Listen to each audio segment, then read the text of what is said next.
En el corazón de la Pampa semiárido, el establecimiento La Luna despliega en sus 6.000 hectáreas un desafío agrícola que es único. Pensar hace tan solo 12 años en introducir el cultivo de maíz en la rotación era ciencia ficción. Hoy no solo es una realidad que crece, sino un camino de innovación a seguir, respaldado por la eficiencia y sobre todo la rentabilidad.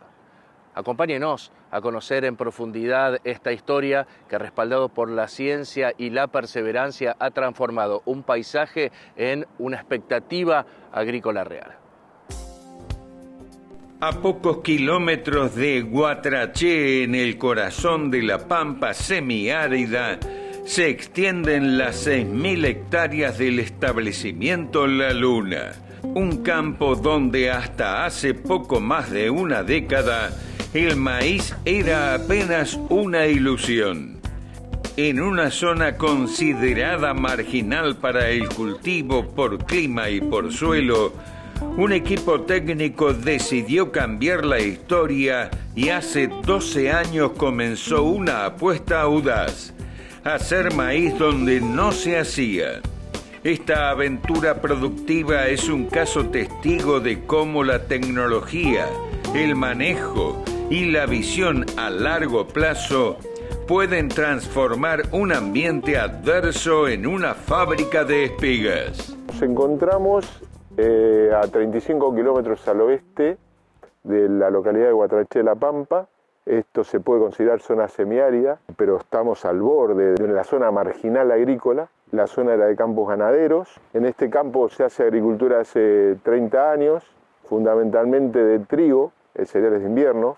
Una zona marginal con limitaciones edáficas y limitaciones climáticas, o sea, de precipitaciones. La adhesión empresarial en ese momento era un gran porcentaje de agricultura, que era fundamentalmente trigo, ¿no es cierto?, cereales de invierno. Eso nos traía algunos problemitas al monocultivo del trigo, con enfermedades, con exceso de cobertura, con malezas, que nos estaban aumentando los costos. Empezamos a pensar en un cultivo que sea rotable con el trigo, que nos corte esos problemas.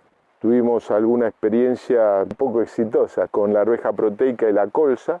En algún momento la gente de Cal, Federico, nos genera la inquietud del maíz. Cuando nosotros traíamos esa idea al grupo de productores, estábamos en un grupo CREA, nos decían: ustedes quieren traer un cultivo que es el de mayor requerimiento hídrico de la Pampa a una zona marginal donde casi te estás cayendo de la agricultura, o sea que nos decían que éramos un poco temerarios. Eso, por supuesto, plantó un desafío para nosotros, ¿no es cierto? Año 2013, llego a Guatraché sin mucha guía, me perdí. Les cuento esa anécdota porque me costó llegar. Me atendió Felipe, que era el encargado mayordomo de esta estancia. Fue el primer contacto acá con La Luna. Le planteo esto y fue todo negativa. ¿Quién? ¿Por qué? ¿Para qué? ¿Dónde? Fue anecdótico porque él me dijo que no sabía ni dónde estaba parado. Esto no es ni Guatraché, querido, me dijo, y salí en busca del asesor de la firma, que es el vasco, Edgardo Basterra. Lo fui a ver a Guatraché, nos reunimos y yo le planteo mi idea. Mirá, Vasco, yo creo y estoy seguro que se puede hacer maíz donde están pensando que no se puede. Y ahí arrancó la historia. Se me ocurre, digo, bueno, vamos con un ensayo, ya acostumbrados a otros productores. Hicimos 2 híbridos con 5 densidades, 3 repeticiones, y ahí fue donde te acompañamos con un lote. Andá, elegilo vos. Una de las claves del éxito fue plantear un desafío razonable. Dijimos, mirá, yo quiero 4.500 kilos. Y gustó la idea, dijeron que si rendía eso, sembraban todo el campo. Entonces ahí me dio tranquilidad.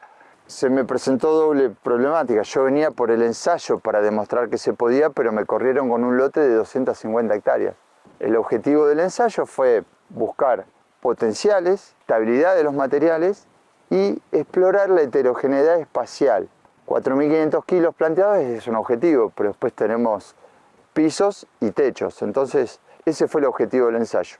¿Y cómo llevaron adelante el trabajo para poder determinar y seleccionar en cada uno de los ambientes el híbrido, la densidad y sobre todo el manejo? En ese momento, lo primero fue desprenderse de los preconceptos, de los prejuicios con relación al cultivo de maíz. Empezamos a buscar un modelo teórico que nos motive. El modelo fue que pensamos que si podíamos hacer pasar la misma cantidad de agua por una planta individual que en la zona húmeda, no había por qué que esa planta produzca menos. Teníamos que ser muy eficientes en el aprovechamiento del agua, para lo cual necesitamos cobertura, mucha cobertura, y necesitamos que no se nos escape a través de las malezas. La cobertura la teníamos, que eran los rastrojos de trigo de muchos años, las malezas teníamos que trabajar. Y por supuesto necesitábamos el híbrido, la fecha de siembra y la densidad, que era para nosotros fundamental.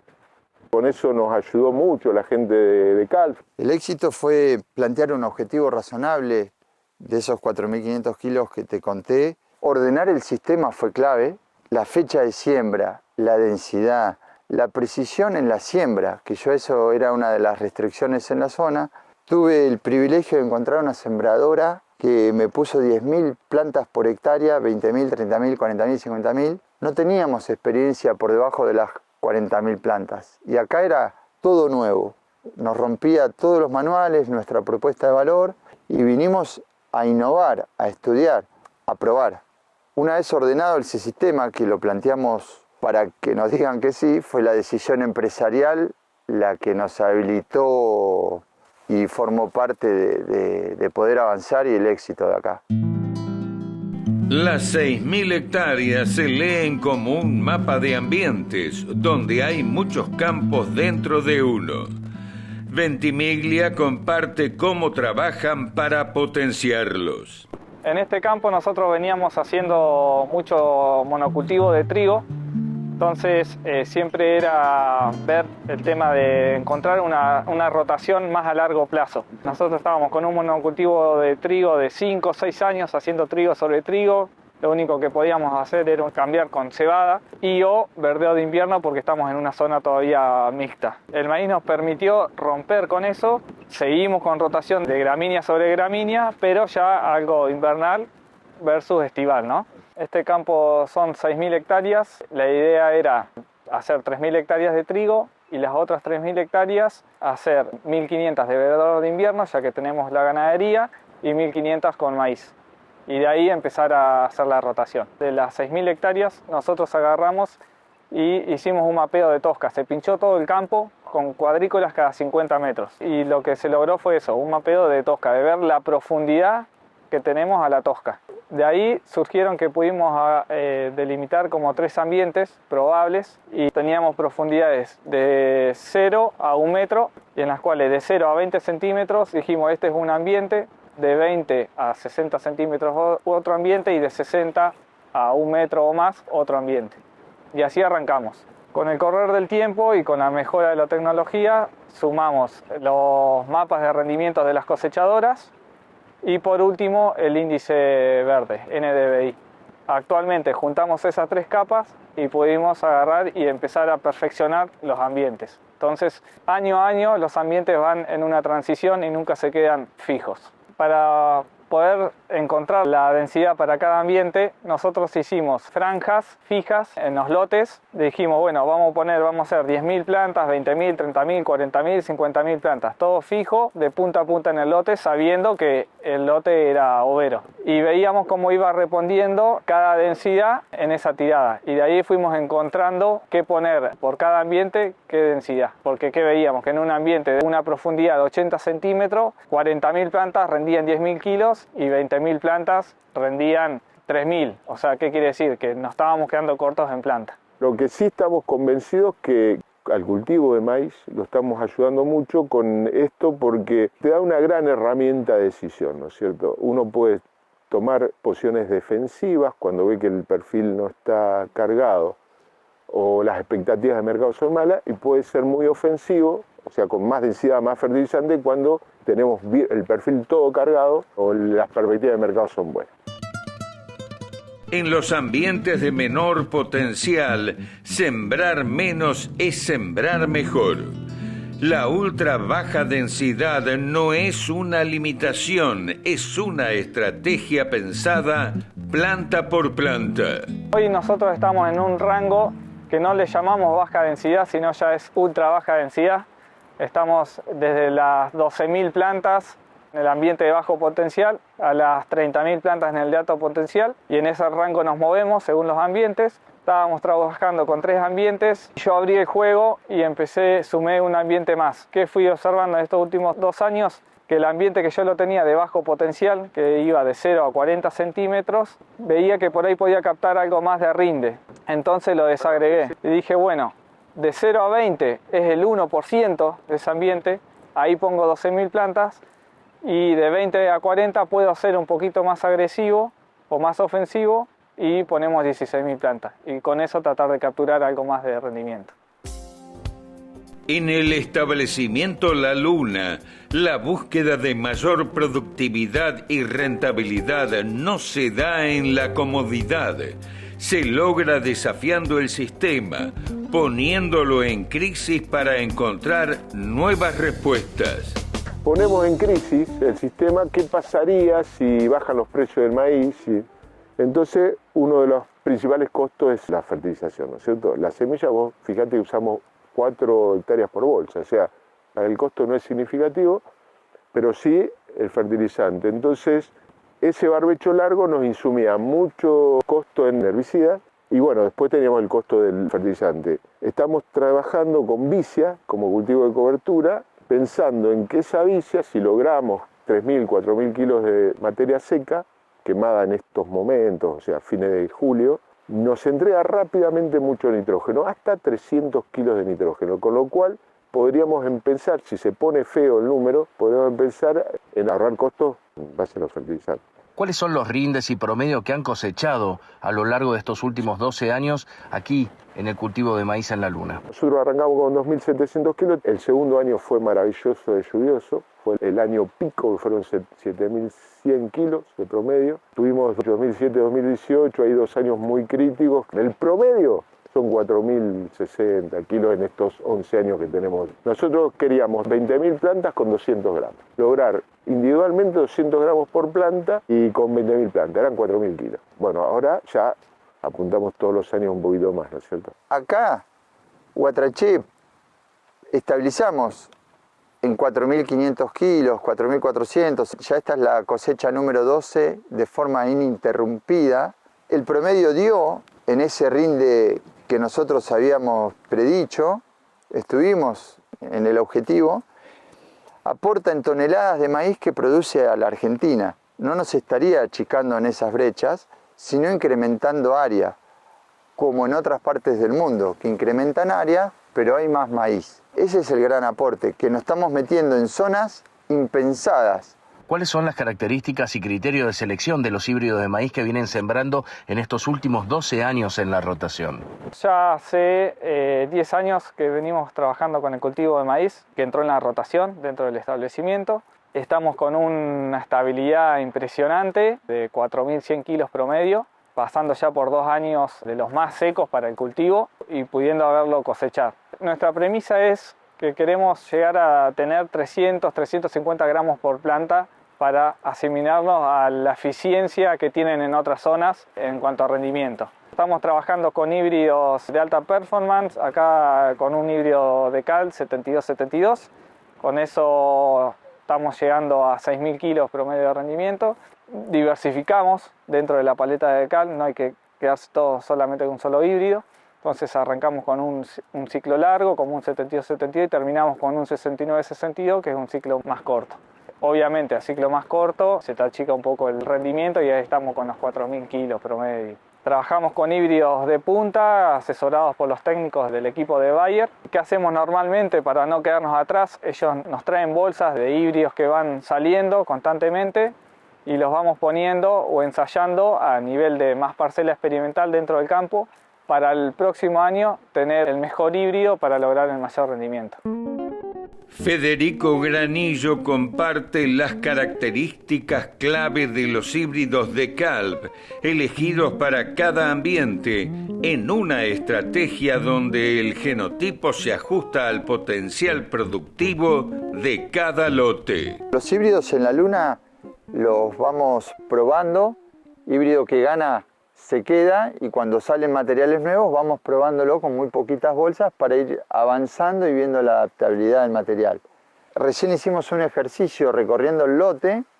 Acá los tenemos ambientados hasta en 4 ambientes y sacamos espigas de cada uno de ellos para mostrar un ejemplo de cómo producen esas densidades en cada uno de los ambientes. Nuestro material de cal 72-72 Tresepta es un híbrido tope de gama en nuestro portfolio y estamos en una zona marginal. Y es de ahí que en los ensayos nosotros vimos que los materiales nuevos ganan a los materiales más viejitos que tenemos en el portfolio, son superiores en rendimiento y es por eso que están acá sembrados. Esto es un ejemplo de un ambiente de baja densidad, un ambiente de bajo potencial, un ambiente de medio potencial y un ambiente de alto potencial. Y esto es cómo produce esta zona en cada uno de los ambientes. Acá juntamos 350 granos promedio por espiga, obtenemos 1800 kilos en un perfil de 20 centímetros de suelo. Con estas espigas del medio estamos juntando en promedio 560 granos, con un peso de 1300, hicimos los cálculos, que es un peso para hacer los cálculos, 3700 kilos, y ya en un ambiente más de alta, con 80 centímetros de profundidad a 1 metro, las espigas juntan 700 granos por espiga, con un peso de 300 que calculamos, estamos obteniendo 6000 kilos por hectárea. Por eso el promedio puede estar, dependiendo de la proporción de estos ambientes, en los 4000 y 4500 kilos. Y una vez sumado el maíz, ¿qué otros desafíos se plantean para dar mayor sustentabilidad al sistema, intensificando la rotación? Estamos conformes, contentos, pero siempre uno quiere un poco más. En ese sentido, lo que estamos empezando a investigar, a ensayar dentro del campo es el cultivo de servicio. Estamos con el cultivo de vicia, en un lote que va a ir destinado a maíz.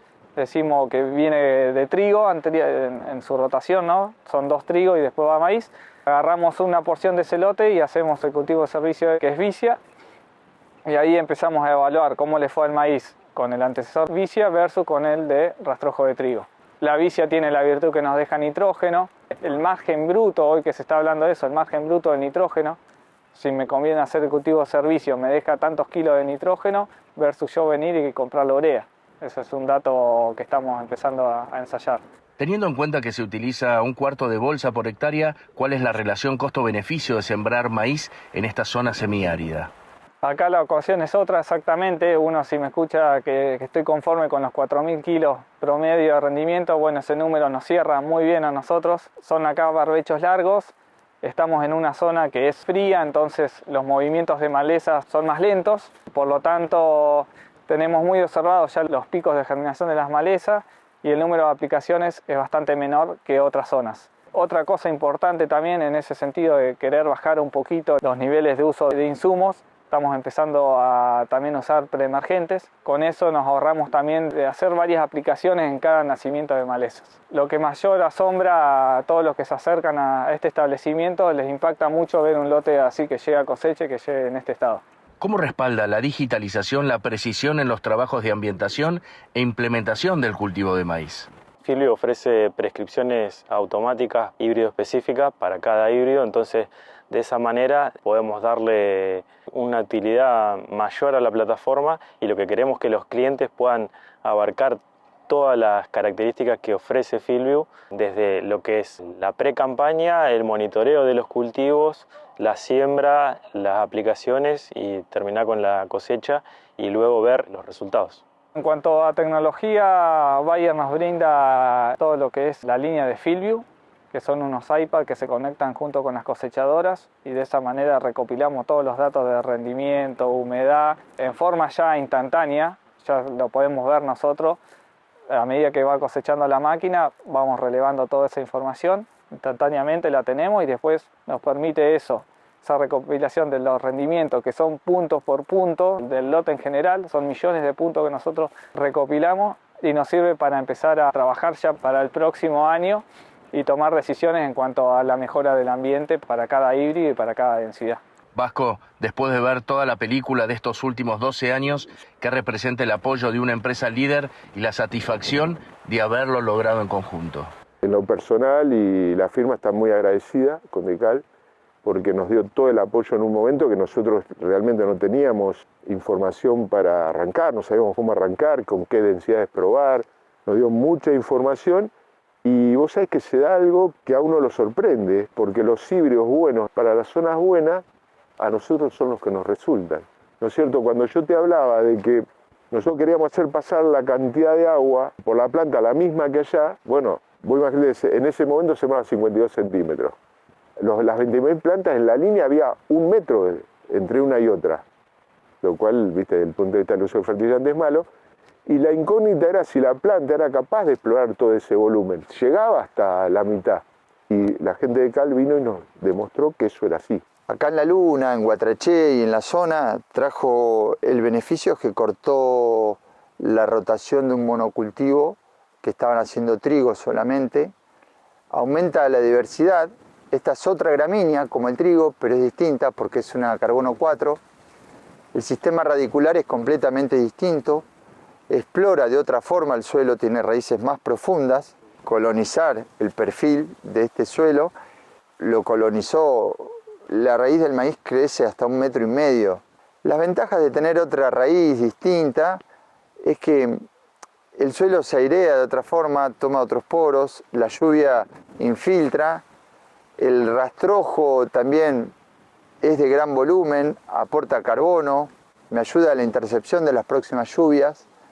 Y son todos factores que la rotación aumenta la diversidad y nosotros promovemos la diversidad de los ambientes. Ventimiglia apuesta fuerte al maíz y proyecta llevarlo al 50% de la rotación, convencido de que es el cultivo que tracciona productividad, estabilidad y futuro en la Luna. La idea nuestra es seguir creciendo con el cultivo de maíz, ya que los márgenes brutos vienen siendo muy buenos. Hoy, sinceramente, estamos más para hacer un 50% trigo, 50% maíz. Todavía no llegamos, pero sí se está empezando a romper esa rotación que veníamos haciendo y tratando de seguir creciendo con el cultivo, que nos está aportando mucho de los márgenes brutos y también ya desde el punto de vista de romper con toda la salida de los trigos. Así que bueno, muy contento con el cultivo. El crecimiento del maíz en la zona es el reflejo del trabajo constante y la innovación que vienen impulsando los especialistas de La Luna y de Calv, transformando un terreno desafiante en una oportunidad productiva. En un momento pensamos que esto iba a ser solamente acá, ¿no es cierto? Hoy vos has venido por la ruta 24 y ves los maíces con buen pronóstico de rendimiento que están cosechándose. A uno lo gratifica que un granito de arena que empezamos, que hubo una empresa, Martín y Hijas de Arriet, que fueron los que firmaron los cheques. Sin ellos no hubiera sido nada posible, tampoco sin la ayuda de la gente de Cal, ¿no es cierto? Pero bueno, nos gratifica mucho haber dado el puntapié inicial. Es un aprendizaje esto, porque dejar de lado los preconceptos, los prejuicios es muy importante para explorar nuevas tecnologías, compartir conocimiento. Vos sabés que acá casi todos los años hacíamos una HAT de CREA y eso nos permitía a nosotros dar información, pero también nos traían conceptos que nos ponían en crisis todos los años lo que nosotros estábamos haciendo, sobre todo con Díaz Orita, ¿no?